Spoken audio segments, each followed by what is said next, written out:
been a while since I used to post on here regularly, but figured I'd do a rant since apparently decides it's going to get banned.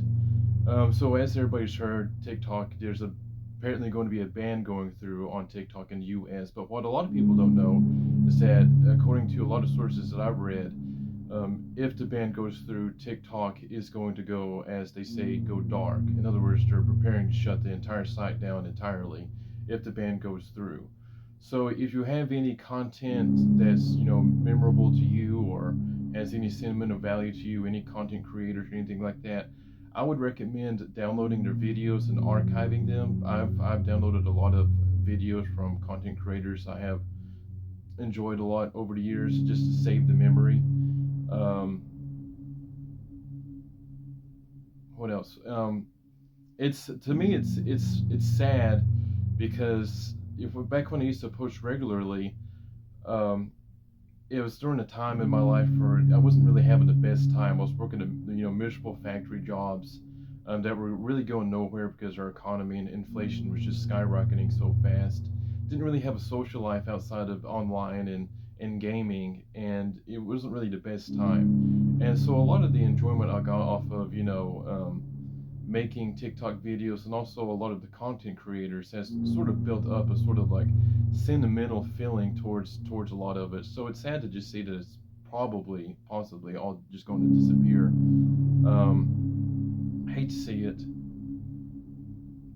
A lot of content creators, and another sad thing is that there's a lot of channels on here that are memorials to people that have been lost, and also channels that were made by people that have since passed away that are left behind as memorials to those people that are going to be gone too, and that's really sad to see.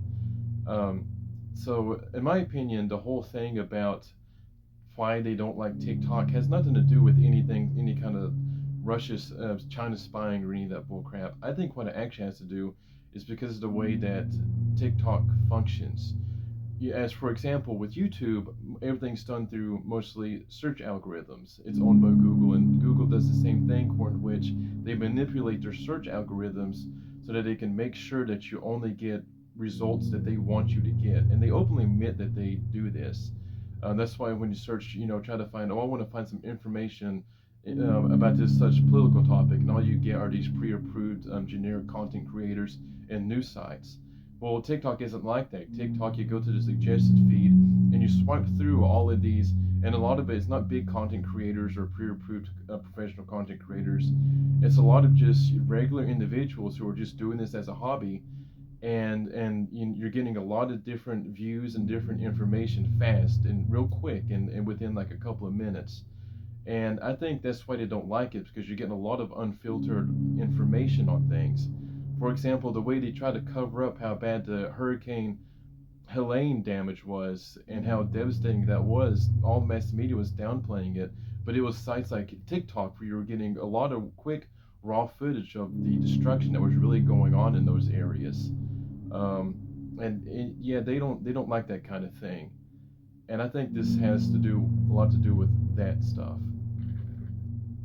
Anyways, I'm kind of rambling trying to get the points out because I'm completely unscripted. I'm just trying to spit it out. But big recommendation: any channels or anything that you have a sentimental feeling towards, download or archive it, because, like I said, if they do go through with the ban and it does end up being permanent, then TikTok will be gone. Yeah, it was great knowing you. I don't think, like, I'm sort of leaning towards that, calling it a bluff. But it's looking to be enough that it's kind of too much of a risk to take, in my opinion.